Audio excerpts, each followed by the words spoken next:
Assalamualaikum warahmatullahi wabarakatuh. Kembali lagi bersama saya Erawati Dwi Lestari dalam mata kuliah Bahasa Indonesia. Pada kesempatan kali ini saya akan bicara mengenai pengertian bahasa Indonesia, sejarah bahasa Indonesia, fungsi bahasa Indonesia, dan juga kedudukan bahasa Indonesia.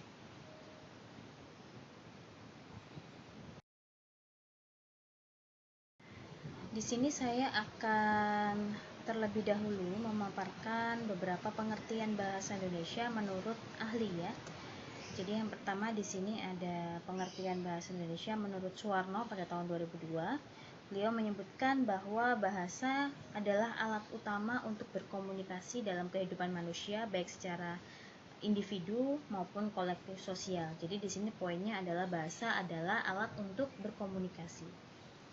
Kemudian pengertian kedua, ini pengertian menurut Jaryo Wijoyo pada tahun 2003. Beliau menjelaskan bahwa bahasa adalah sistem simbolisan yang arbitrer yang dipakai oleh suatu masyarakat bahasa untuk berkomunikasi dan berinteraksi berlandaskan budaya sendiri. Ini hampir sama dengan pendapat Suwarno tadi. Jadi di sini yang difokuskan adalah bahasa sama dengan alat komunikasi. Kemudian yang terakhir, ini adalah pendapat dari Suyanto pada tahun 2011. Dia mengatakan bahwa bahasa adalah sistem komunikasi yang menggunakan simbol-simbol vokal atau bunyi ujaran yang sifatnya arbitrer. Arbitrer itu artinya kesepakatannya. Jadi misalnya saya mengatakan bahwa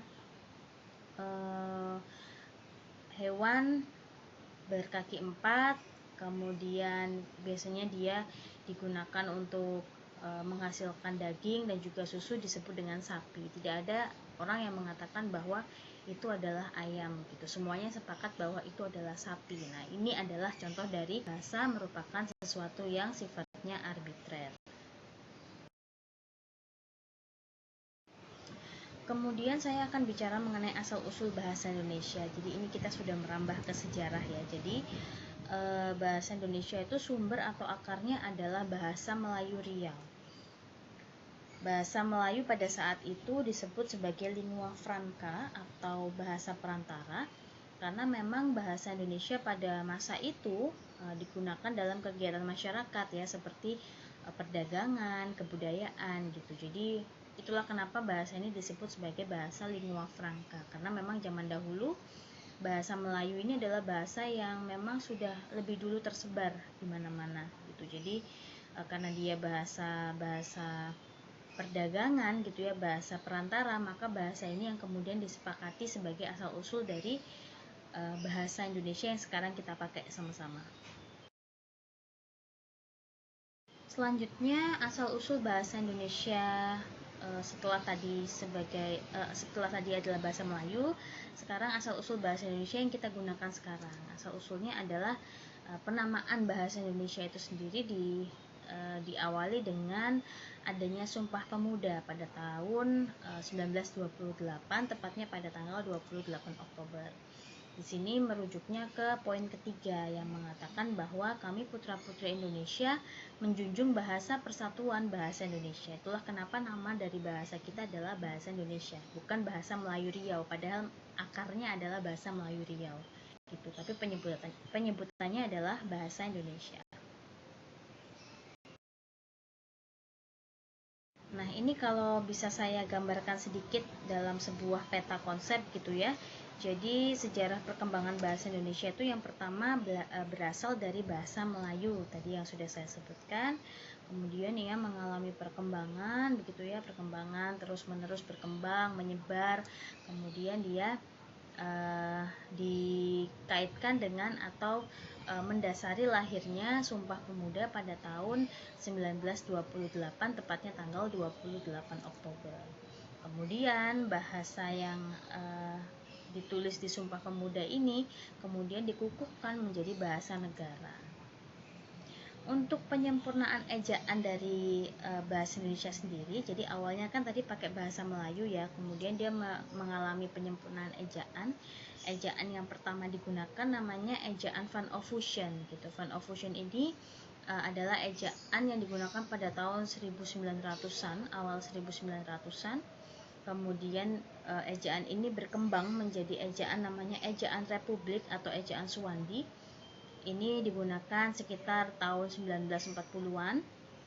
Kemudian berubah lagi menjadi ejaan yang disempurnakan. Ini digunakan pada tahun 1970-an dan ini terus berkembang sampai 1990-an. Jadi waktu saya masih SD begitu ya, tahun 90-an begitu, ini masih kita memakai EYD gitu ya, ejaan yang disempurnakan. Mungkin ketika teman-teman juga masih kecil masih tahu buku EYD yang warnanya hijau itu ya, itu berarti kita dulu masih menggunakan ejaan yang disempurnakan. Kemudian tahun 2015 ke atas ini kita sudah meninggalkan EYD, kita sudah meninggalkan ejaan yang disempurnakan karena kita sudah punya ejaan baru namanya ejaan bahasa Indonesia. Selanjutnya untuk fungsinya sendiri ya, bahasa Indonesia itu dibedakan menjadi 4 ya. Yang pertama adalah alat ekspresi diri. Jadi untuk mengekspresikan apa yang ingin Anda katakan, itu kita bisa menggunakan bahasa gitu. Di sini dikhususkan adalah bahasa Indonesia. Kemudian untuk komunikasi jelas, untuk berkomunikasi antara satu dengan yang lain itu menggunakan bahasa Indonesia. Kemudian untuk sebagai alat integrasi atau adaptasi sosial, integrasi itu penyatuan gitu ya. Jadi alat untuk menyatukan suku, adat yang berbeda-beda di seluruh Indonesia, kan banyak sekali ya, beragam. Kita semua bisa bersatu itu dengan bahasa Indonesia. Selanjutnya yang terakhir adalah alat kontrol sosial gitu. Ini maksudnya adalah misalnya di sebuah tempat gitu ya, ada plakat bertuliskan dilarang membuang sampah misalnya begitu. Ini kan menyampaikannya menggunakan bahasa gitu. Bahasa ini digunakan untuk mengontrol masyarakat agar tidak membuang sampah di tempat itu, misalnya begitu. Atau dalam iklan-iklan tertentu gitu ya, iklan-iklan pemerintahan gitu, iklan untuk kesehatan, itu selalu semuanya menggunakan bahasa gitu. Itulah kenapa bahasa di sini fungsinya bisa dipakai sebagai alat kontrol sosial. Selanjutnya kedudukan ya. Jadi bahasa Indonesia itu kedudukannya ada 4, yaitu bahasa persatuan, bahasa nasional, bahasa negara. Selanjutnya adalah sejarah perkembangan bahasa Indonesia. Jadi ini saya gambarkan dalam sebuah tabel gitu ya. Tadi kan saya menyebutkan ada perkembangan gitu dari bahasa Melayu, dia kemudian berkembang menjadi bahasa ejaan Van Ophusen, kemudian dia berkembang lagi menjadi ejaan Republik, dan dia berkembang lagi jadi EYD gitu. Ini saya beri contoh, misalnya dalam ejaan Van Ophusen gitu ya, penulisan kata jujur ini masih pakai seperti ini. Jadi untuk menuliskan huruf U, dia masih pakai OE. Jadi bacanya kalau U itu masih pakai OE. Kenapa ini tulisannya makanya dejoe, dejoer gitu ya.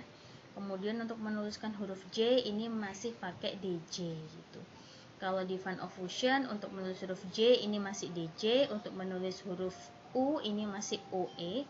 Sementara untuk di ejaan Republik ini sudah mengalami perkembangan. Jadi untuk yang huruf U ini sudah ada huruf U-nya, tapi untuk huruf J ini masih pakai DJ. Gitu. Ini juga berlaku dalam kata-kata seperti setuju gitu ya. Dia masih pakai tulisan setoe joe. Yang ini masih pakai setuju gitu. Untuk penulisan huruf C ini juga masih, kalau di Van Ophusen masih pakai TJ, Republik juga masih TJ untuk menulis huruf C gitu. Jadi TJ itu C gitu bacanya ya. Ini juga C, secercah gitu. Tulisannya kalau di Van Ophusen masih setecercah gitu ya. Susah ya, belibet ya. Gitu. Kemudian untuk ejaan Van Ophusen ini masih mengenal huruf, masih mengenal tanda baca apostrof gitu. Misalnya untuk menulis kata maaf ini masih pakai apostrof di tengahnya, maaf gitu. Begitu juga dengan penulisan huruf K gitu. Kalau dalam ejaan Van Ophusen ini masih menggunakan tanda petik untuk menyebutkan huruf K gitu, tidak gitu. Tidak di sini dalam artian dia menjadi K-nya ini menjadi suku kata yang akhiran gitu, seperti tidak, makmur, bapak gitu. Jadi kalau dia ada di akhiran-akhiran gitu, dia menggunakan apostrof gitu. Tapi untuk republik dia sudah berubah, dia sudah menghilangkan tanda baca apostrof. Nah, ini untuk pemaparan tahun-tahunnya ya. Jadi kalau di ejaan Van Ophusen ini mulai berlaku pada tahun 1901, tepatnya di zaman Belanda. Itulah kenapa namanya kan sangat Belanda ya, karena memang yang menemukan saat itu adalah orang Belanda, namanya Ophusen gitu. Kemudian ejaan Swandi. Ejaan Swandi ini berlaku pada tahun 1947, ini awal kemerdekaan. Penamaan ejaan sebagai namanya republik ini berkaitan dengan peristiwa sejarah kemerdekaan Indonesia, karena memang waktu itu Indonesia baru saja merdeka gitu, makanya namanya dinamakan ejaan republik. Sementara untuk Suwandi sendiri kan namanya ejaan republik atau Suwandi ya, sementara Suwandi sendiri adalah nama Menteri Pendidikan saat itu, yakni Mr. Suwandi. Kemudian yang terakhir adalah ejaan yang disempurnakan. Ini biasanya teman-teman mungkin di awal-awal masa anak-anaknya ini masih menangi yang namanya ejaan yang disempurnakan ini. Jadi masih merasakan ejaan yang disempurnakan, karena ejaan yang disempurnakan ini diresmikan oleh Presiden Soeharto pada tahun 1972 berdasarkan keputusan Presiden nomor 57. Gitu. Jadi ini kita masih merasakan ya ejaan yang disempurnakan. Ini pemaparan satu persatu ya. Jadi ejaan Van Ophusen ini seperti yang saya katakan tadi, dia ada di zaman masa penjajahan Belanda. Ini untuk untuk penjelasannya. Jadi huruf I yang I2, I.2 di atasnya yang berfungsi sebagai huruf I seperti kata mulai dengan ramai, juga digunakan untuk menulis huruf Y seperti dalam kata Surabaya. Jadi kalau mau menyebut menulis huruf Y, dia masih pakai huruf I, titiknya ada 2 di atas gitu. Kemudian untuk huruf J seperti untuk menulis yang, kemudian payah gitu ya, dia juga masih menggunakan huruf Y pada saat ejaan Van Ophusen. Kemudian untuk menyebut huruf U juga begitu. Untuk menyebut huruf U pada masa ini, pada ejaan Van Ophusen itu masih menggunakan gabungan kata, gabungan seperti huruf O dan E. Untuk menulisan kata guru, kemudian itu, ini bacanya jadi gueroe gitu ya, itoe gitu, karena memang pada ejaan ini tidak ditemukan atau tidak diterapkan huruf U gitu. Jadi untuk menulis huruf U harus nulis huruf perpaduan antara O dan juga E gitu. Kemudian yang terakhir seperti yang saya katakan tadi, bahwa untuk ejaan Van Ophusen ini masih menggunakan tanda petik untuk menyebut kata-kata yang ada huruf K-nya di akhir kata. Kemudian untuk menyebut kata-kata yang kalau penyebutannya dalam bahasa Arab tuh pakai kata ain gitu ya, kayak makmur, akal gitu. Ini pasti pakai huruf masih pakai tanda baca petik di atas. Ini ejaan republik atau ejaan Swandi tadi. Nah, ini sudah ada pengaturan baru ya. Jadi huruf OE tadi sudah bisa diganti dengan huruf U gitu. Jadi di ejaan ini sudah ketemu yang namanya huruf U. Kemudian bunyi tanda baca petik tadi ini juga sudah dihilangkan gitu, sehingga sudah mengenal yang namanya huruf K gitu untuk menyebut kata-kata yang ada akhiran K-nya gitu, seperti tanda hamzah gitu ya, tak, pak, rakyat gitu dan sebagainya.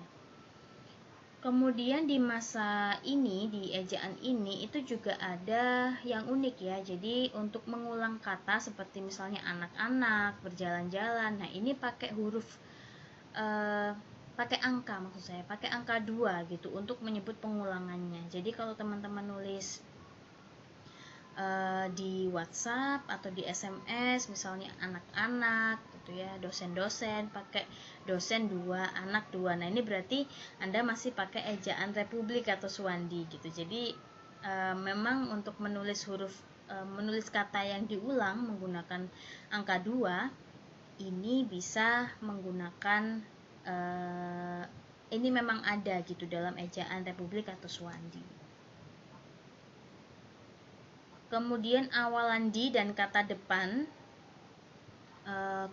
di, awalan di, kedua-duanya ditulis serangkai gitu. Jadi tidak ada dulu itu pada masa ejaan Suwandi tidak ada perbedaan antara kata di dalam atau misalnya dimakan gitu. Kalau tulisan di dalam itu kan harus dipisah ya, misalnya di spasi dalam gitu. Tapi kalau untuk ejaan Republik atau Suwandi ini dirangkai gitu. Jadi di dalam ini dirangkai jadi satu, tidak ada spasinya gitu. Padahal kalau di ejaan zaman sekarang harus dispasi gitu, karena kalau tidak dispasi itu dimaknai sebagai kata yang tidak baku.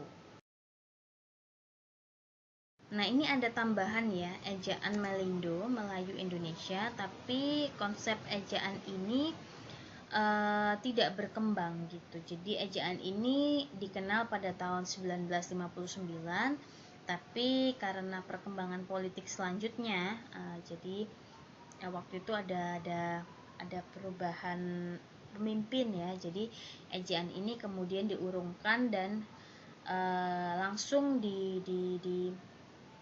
disatukan dengan ejaan selanjutnya gitu. Jadi ejaan ini sempat ada tapi tidak bertahan lama. Ini adanya tahun 1959. Kemudian ejaan yang disempurnakan. Nah, ini ejaan yang disempurnakan adalah ejaan yang sempat kita kenal, dan ejaan ini diresmikan pemakaiannya itu pada tanggal 16 Agustus 1972 oleh Presiden Republik Indonesia pada saat itu. Jadi masih eranya Soeharto ya. Ini masih pakai ejaan yang disempurnakan. Sekarang kita memakai yang namanya ejaan bahasa Indonesia, dan kita sudah punya PUEBI atau Pedoman Umum Ejaan Bahasa Indonesia. Ini Anda bisa mengaksesnya secara gratis, bisa langsung klik saja tulisan PUEBI di Google. Nanti bisa download aplikasinya, bisa ada juga yang versi online gitu, versi daring gitu. Jadi bisa langsung mengakses. Kalau mau aksesnya gratis ya di-download PDF-nya, kalau mau versi yang daring langsung saja diketik PUEBI daring gitu. PUEBI ini mulai ada itu pada tahun 2016. Yang pertama kali mengenalkan PUEBI ini adalah Badan Pengembangan dan Pembinaan Bahasa Indonesia, yang mengatakan bahwa PUEBI ini adalah penggantinya EYD gitu. Jadi dia perkembangannya EYD, dan sekarang kita sudah tidak pakai EYD gitu. Dan penggunaan Pedoman Umum Ejaan Bahasa Indonesia ini diatur dalam Peraturan Menteri Nomor 50 tahun 2015. Jadi memang rujukan kita sekarang adalah PUEBI ini. Gitu. Kenapa kok EYD kok harus diubah menjadi PUEBI? Karena memang kemajuan ilmu pengetahuan, teknologi dan seni ini juga secara tidak langsung berdampak pula pada penggunaan bahasa Indonesia di berbagai ranah yang juga semakin menjadi luas gitu. Jadi memang perkembangan bahasa itu harus diluaskan juga, karena memang Nah, ini bila Anda ingin melihat perbedaan antara EYD dan PUEBI gitu. Jadi apa sih yang membedakan EYD dan PUEBI? Padahal kan dua-duanya ini sebenarnya sama gitu, ejaan yang baku gitu menurut bahasa Indonesia. Tapi ternyata ada beberapa perbedaan yang cukup mencolok antara kedua ejaan ini, antara EYD dan juga PUEBI.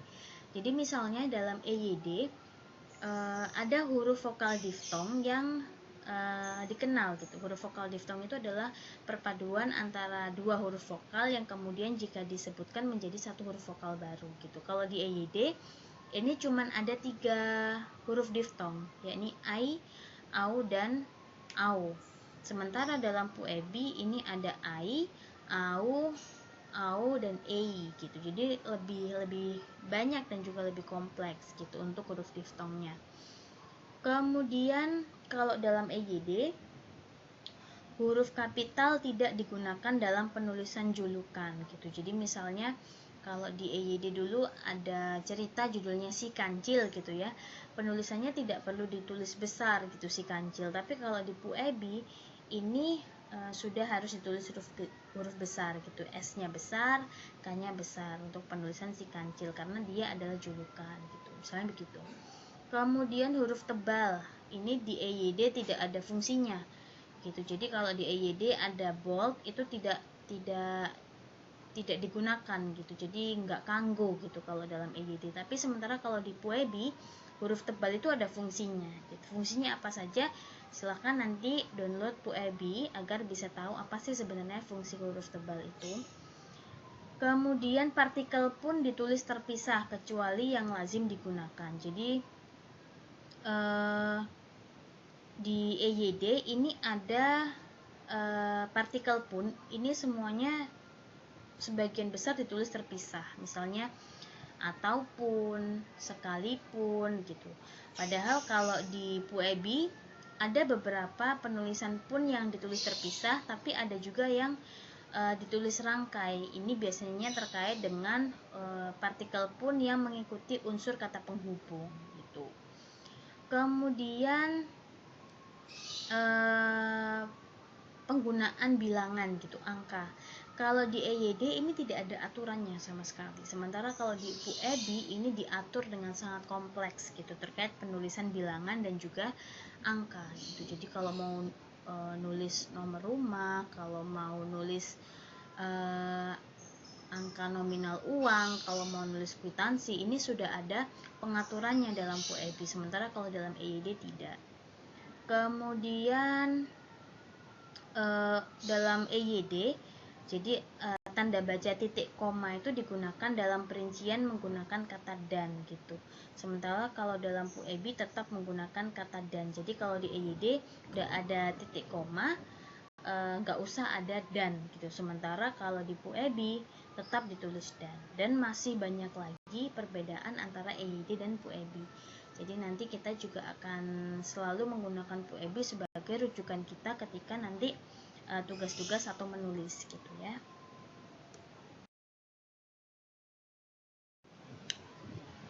Itulah tadi kurang lebih penjelasan saya mengenai sejarah dan juga perkembangan ejaan bahasa Indonesia. Apabila masih ada yang kurang jelas atau ingin ditanyakan, silahkan nanti bisa berkomunikasi kembali dengan saya lewat grup yang sudah kita buat bersama ataupun lewat e-learning. Saya mohon maaf apabila dalam penyampaian mungkin ada tutur kata yang salah atau penyampaian yang kurang maksimal. Mudah-mudahan apa yang saya sampaikan bisa bermanfaat untuk Anda semuanya. Sekali lagi saya ucapkan terima kasih. Wassalamualaikum warahmatullahi wabarakatuh.